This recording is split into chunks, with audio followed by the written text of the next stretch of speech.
तेज तर्रार बहू, छोटा बेटा और बहू कई दिनों से रिया जी को पुणे आने के लिए कह रहे थे, लेकिन पति के जाने के बाद रिया जी की सहेलियों ने रिया जी को बताया था कि गांव का घर तेरा अपना है, इसे छोड़कर मत जाना। वैसे भी छोटी बहू तेज तर्रार है, उससे तेरी नहीं पटेगी। इसलिए उनके पास जाने की हिम्मत रिया जी नहीं कर पा रही थी। ऐसा नहीं था कि यहाँ गांव में बड़ा बेटा बहू उन्हें बहुत प्यार से रखते थे। वास्तव में बड़ी बहू तो कभी सीधे मुंह बात भी नहीं करती थी।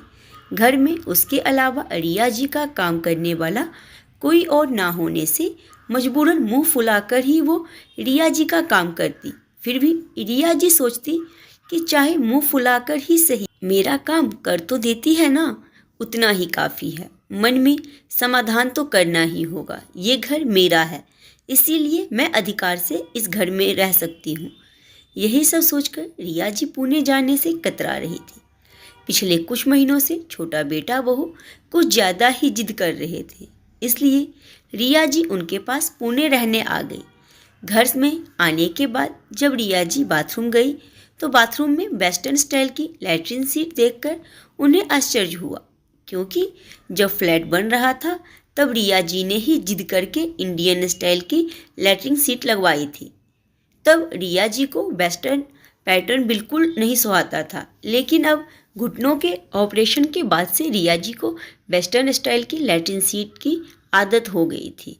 तेज तर्रार बहू ने रिया जी की सुविधा का इतना ध्यान रखा, यह देखकर रिया जी को सुखद एहसास हुआ। अगले दिन शाम की चाय के बाद सब लोग हॉल में बैठे थे तो सीमा, रिया जी की छोटी बहू ने कहा, मम्मी जी चलिए हम सब मॉल में घूमने चलते हैं, आप तैयार हो जाइए। रिया जी बोली, मैं क्या करूँगी मॉल जाकर, जो हम सब करेंगे वो आप भी करना। सीमा बोली, नहीं बेटा, मैं घर में ही ठीक हूँ, तुम लोग जाओ, आखिर आप हमारे साथ मॉल में क्यों नहीं आना चाहती। सीमा, यदि मम्मी नहीं आना चाहती है तो रहने दो ना बेटे, यश ने कहा। आप रहने दीजिए जी, आपको किसने कहा हम दोनों सास बहू के बीच में बोलने को। यश मुंह बनाकर चला गया। सीमा जी ने फिर कहा, प्लीज मम्मी जी चलिए ना, देख बेटा 76 साल की उम्र में मैं जल्दी जल्दी चल भी नहीं पाती हूँ, तुम में से किसी को मेरा हाथ पकड़ना पड़ेगा, मेरी वजह से तुम लोगों को भी धीरे धीरे चलना पड़ेगा। ऐसे में बिना वजह तुम सबका मजा भी किरकिरा हो जाएगा, और मॉल में वो क्या बोलते हैं एक्सीलेटर आदि पर चलना भी मुझे नहीं आता। मम्मी जी, जब आपके बच्चे छोटे थे, छोटे छोटे पैरों से तेज नहीं चल सकते थे, तब आप भी उनके साथ धीरे धीरे ही चलती थी ना। बच्चे तेज नहीं चल सकते, इसीलिए क्या आप उन्हें घर में छोड़कर अकेले घूमने जाती थी? नहीं ना, अब हम बच्चों की बारी है, आपके साथ हम भी धीरे धीरे चलेंगे। आखिरकार घर में बैठे बैठे आप भी तो बोर हो जाती होंगी। रहा सवाल एक्सीलेटर का, तो मैं हूँ ना, आप बस तैयार हो जाइए, मुझे अभी बहुत काम करने हैं, अब ज़्यादा खुशामद मत कराने लगिए। इतना कहकर सीमा जल्दी से किचन में चली गई।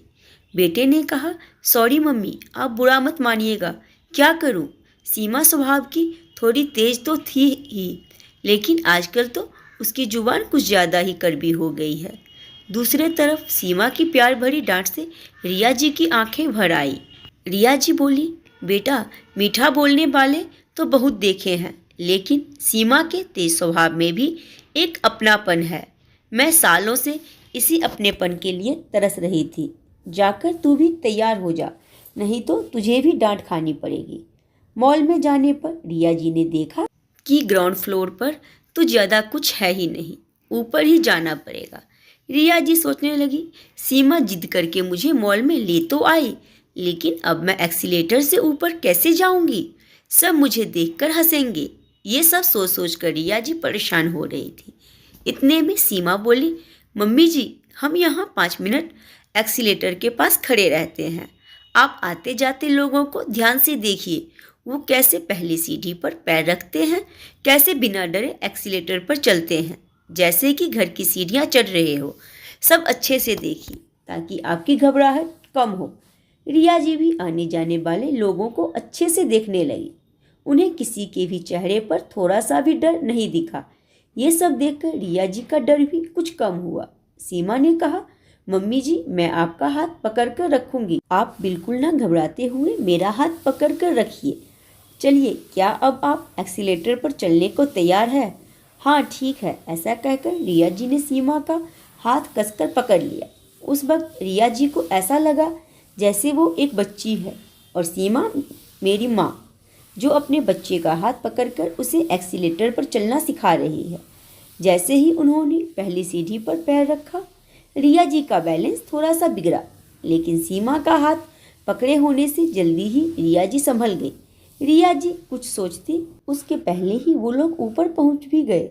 जब भी रिया जी फिल्मों में एक्सीलेटर देखती, तब हमेशा सोचती थी कि क्या मैं कभी ऐसी सीढ़ियों पर चढ़ पाऊंगी? मुझ बुढ़िया को कौन ले जाएगा मॉल वगैरह में? मेरे साथ धीरे धीरे कौन चलेगा? आदि आदि। आज रिया जी की तेज तर्रार बहू ने उनका ये सपना पूरा कर दिया। रिया जी मन ही मन भगवान से प्रार्थना करने लगी कि काश ऐसी तेज तर्रार बहू भगवान सबको दे। दोस्तों, ये कहानी आपको कैसी लगी मुझे कमेंट करके बताइएगा। कहानी पसंद आई हो तो वीडियो को लाइक, चैनल सब्सक्राइब और वीडियो को शेयर जरूर करें।